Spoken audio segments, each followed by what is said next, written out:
right. Good morning, Matty. How are you, sir?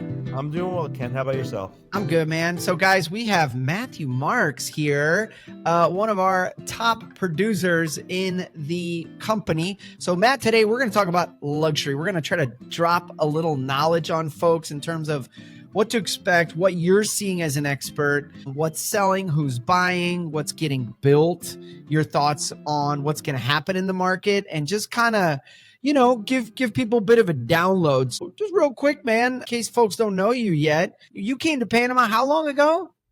I got here in 2009 on what I thought would just be a 2-year experiment of living abroad. Fell in love with Panama City, fell in love with the culture, the people, and been the longest 2 years of my life. I hear you, man. Good for you. Well, yeah, that would be almost like 15 years then, hey? Exactly right. It'll be 15 Cool. years this week, actually. Rocket, whoa, crazy. Yeah, I came to Panama in July of 07, so a couple of years before you. But man, okay, so Matt, and you've been in real estate with us for 3 years now? 4? And actually, we're going on 5 years. I joined the team in 2019. Yay. All right, cool, man. So anyway, that's the background, guys. Matt sells a lot of properties. Matt helps people sell and buy like any good real estate guy. So Matt, let's talk luxury right now. What are you seeing in general in the luxury market? Let's say with prices. Yeah, with prices, we've seen some sellers start to adjust price as the year has gone on.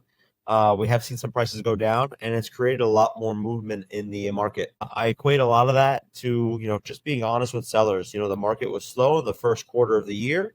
We showed them some of the comps of what was selling in their building, what was getting movement, and people are adjusting their price and becoming more negotiable. Okay, cool. So compared to the start of the year, prices on luxury properties have come down. Do you think that, and of course, you're talking about relationships that we have with our sellers, but also, you're out showing properties all the time. So are you seeing stuff kind of not quite move as quickly as everybody was hoping first quarter, which is usually our busy season? Mm-hmm. And then are you seeing that across the market or just with smart sellers that actually want to sell? I'm saying that with the smart sellers. Some people are just holding out, but as they see their neighbors' properties moving, they become more and more realistic with the price. I hear you. Motivated sellers are starting to adjust their prices. Okay. And so for somebody looking for a deal, okay, so the obvious answer, work with a connected guy like Matt. But let's say if they're just doing some research on their own, where would you suggest they start to kind of get a sense of the property market? You can't say our website either, although I hope you would. But yeah, what are some good resources for folks sort of just starting the process of research? That's a great question. If you're starting the property research, obviously I would say Panama Equity, but since you've eliminated that option for me, you want to go to some third-party websites that have had good information for you. That can be hard to find here in Panama. The resource that I remember using when I first moved down here was Encuentra24.com. They seem to have a wide database. But again, you have to take a lot of that with a grain of salt because some of the data is just not reliable. You'll see the same property listed on there 4, 5, 6 times. So that's going to water down the market.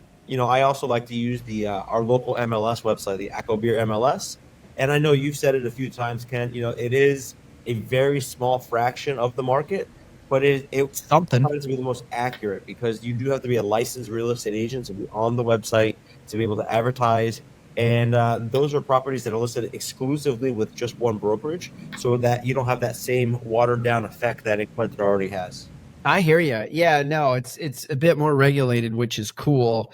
So what about developers? Have you seen them slow down in the last 12 months, luxury? Have you seen them start cranking it out again? And then what about sales, price lists?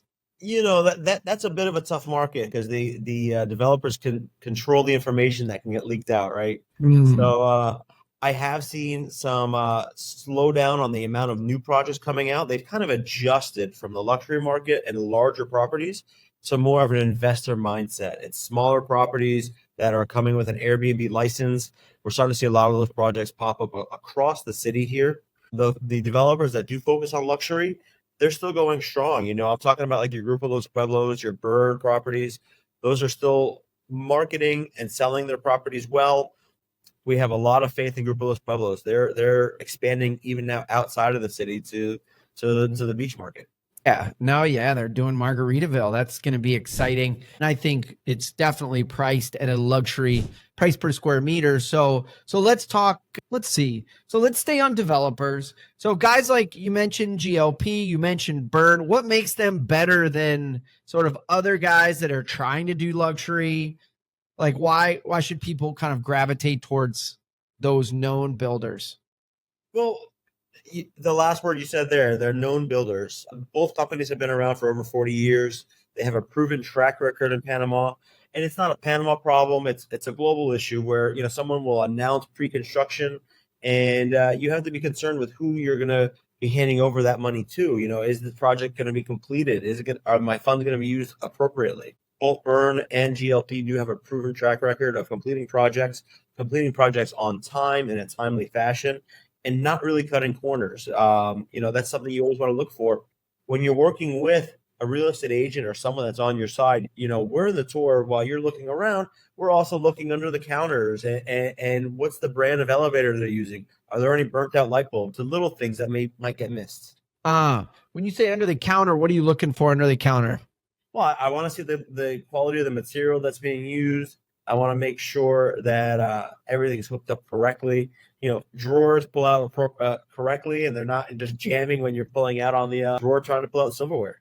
Yeah, sure. Like the slow close. Yeah, I mean, there are definitely little features that a developer can put in or leave out. And I like the elevator thing. That's a good litmus test because if they're using some no-name Chinese elevator, you kind of have to question everything else, right? It's like, oh, gee whiz, guys. I think also height on the parking can make a difference. If they're just like super tight. Of course, you can't tell that until you're coming in.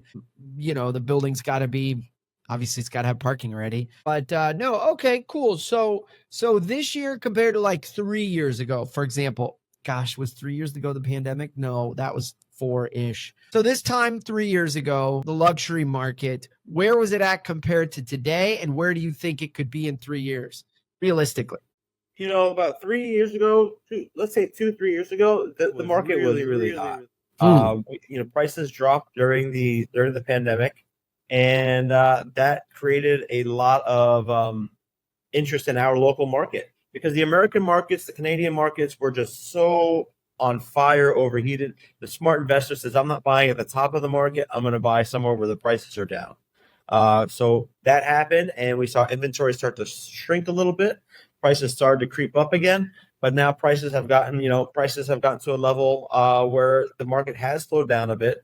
Interest rates have caught up in the U.S., so that market's starting to slow down a bit, and investors are starting to look in other markets. What I've seen here locally, though, since the election of Molino, the president-elect here in Panama, very business-friendly, and a lot of investor confidence has come back to the market in the last 2 or 3 weeks. Yeah, right on. I mean, anytime any uncertainty is removed, at least now we know who it is. Let's see what he does. But yeah, I'm with you, man. And I saw, other indicators out there that folks seem to like the guy or at least have some faith in him. So what's too expensive? Like, okay, so Santa Maria, for example, that's still the top luxury real estate market neighborhood, right? What do you think is just like la la land in terms of pricing? Like price per square meter, like if you're going to be over X, you're probably not going to sell. Yeah, if you're going to be over 4,500 a meter, even around that 4,000 per meter, it's going to take you a while to sell your property. It's just a reality. Would I buy a resale, or do I want to buy something brand spanking new from a developer that's marked just a little bit below that? Most of the time people are opting for the developer. That way they can customize the property. They're the first one to move in. They can make it what they want. Yeah. Yeah. Why else do you think people buy brand new? I mean, I understand it, I guess, but like, shoot, I'm a value guy, man. I'd just assume buy a 5-year-old car or property. What's the appeal? Yeah. Well, people like that new car smell, don't they? Yeah. The appeal is you're the first person to live there. I've heard some people tell me I like the idea of moving in the same time as my neighbors so we can all meet each other, become friends. That's interesting. It's something I had never thought of before they said that, but it makes sense. We're living in these large high-rise towers. How often you get to meet your neighbors at the same time? Sure. The ability to customize your unit to how you want it. And that's not in the sense that, the developer is going to do the work, but you can do the work once they hand over the keys. Is a lot less unknown. It's just, you can't get past new. New is nice. The last factor is I do get calls from folks that don't plan on moving down here for 3, 4, 5 years. They want to get into a pre-construction project where they don't have to pay the full amount right away, and can they Sure. make payments soften the blow at the end of those 3 or 5 years. Definitely. Yeah, no, I mean, you can definitely build equity that way and kind of lock in today's pricing. What's it going to take to really move the needle? Because I feel like in the last, golly, I mean, prices have come up, obviously, since we both moved to Panama, but they are not corresponding with, South Florida or like wherever. What do you think needs to happen? The magic wand? So I find there's a lack of transparency when it comes to information on the local market. Sure. It goes back to what I mentioned earlier about that Encuentro 24 website. A lot of sellers don't like to be exclusive with one agency, and so they'll list five or six times with 5 or 6 different brokerages. Oh yeah. And you can see all that information, and that just makes information gathering very difficult for the average consumer. It makes it difficult for professionals like us that are doing this every day. Sure. We do have a contact now with Panacomps, and this is someone that's actually getting real data from the public registry, and I find that's helped people on both sides of the table. I love it. It's helped with sellers that I'm working with, where I can show them, here's what your neighbor actually sold for. This is the registered price. We're listed at this. We should be listed at that. Or if you want to go to market and you want to sell, this is what we should list at.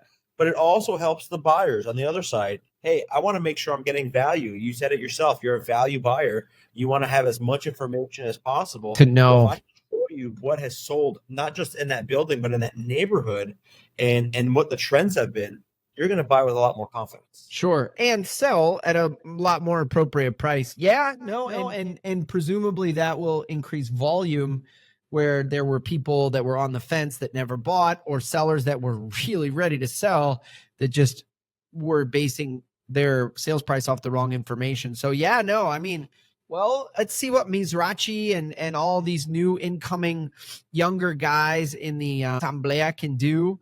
Cool. And then who is buying these $1 million properties, Matt? Who are we selling to, and who else are you seeing coming down? Most of the workers most of the buyers that I'm working with, are Americans. We've had a large amount of Canadians come over the past 12 months. And we are still getting some Europeans trickling in. A lot of Germans have come over in the last 12 months as well. So you start seeing a lot of expats that are still coming to Panama. They still see the value here, especially when you compare prices to their home country, home state, home province. Some of my colleagues with other brokerages and in our own office, we are still seeing some Colombian buyers come over. Argentinians have come over recently as well. So there's a surge coming north. So awesome. Yeah. Hey, bring it. So, you got the traditional reasons, which is like Panama is safe. The weather's awesome. To some, it still feels very affordable, quality, affordable healthcare, 100%. But any new reasons, whether that's from the Germans, Americans, or the Canadians, that you're starting to hear new trending kind of like, gosh, Panama is, or I hate Canada because... The Canadians are typically, it's politically motivated, or also taxes. The tax rate is quite high in the north, so they figured you come to Panama and you no longer have to pay some of those income taxes. Panama does not charge you an income tax on anything made outside of the state. Right. So that's a instant appeal for people from all around the globe. Americans, sometimes it's politically motivated. Some people are just looking for a backup plan. Yeah. Others are looking to stretch the dollar. I recently had someone tell me, says, hey, my big payday is over. I need to stretch the dollar. And by living down here in Panama, I can live on the water for a fraction of what I was going to pay in Florida and enjoy the lifestyle. So we were talking earlier today off the call. You're working with a former NFLer who's been in Panama for how long? He's been here for about 7 months now. Cool. Why did he come down to begin with? Again, it's a backup plan. They felt the political climate was untenable, raising 3 young children in the U.S. Yeah. Stretching the dollar out as well. but they're also young. You know, they're in their mid to late 40s, so they're looking for something to do outside of the U.S. You know, kind of like a wellness retreat, self care, that type of thing.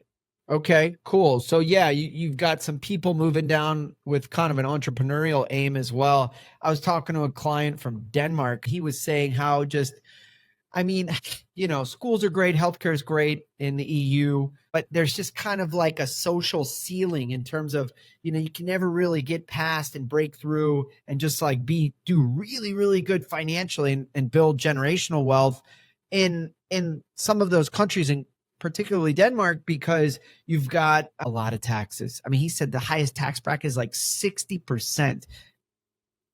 That's wild. I mean, like, who's going to work hard if you know that, I don't know. I mean, death and taxes are inevitable, as my dad taught me, and that's fine. But yeah, no, okay. And so I would assume that Europeans are mentioning that potentially. What are the Germans saying? It's the tax rate. Everyone's concerned about the taxes.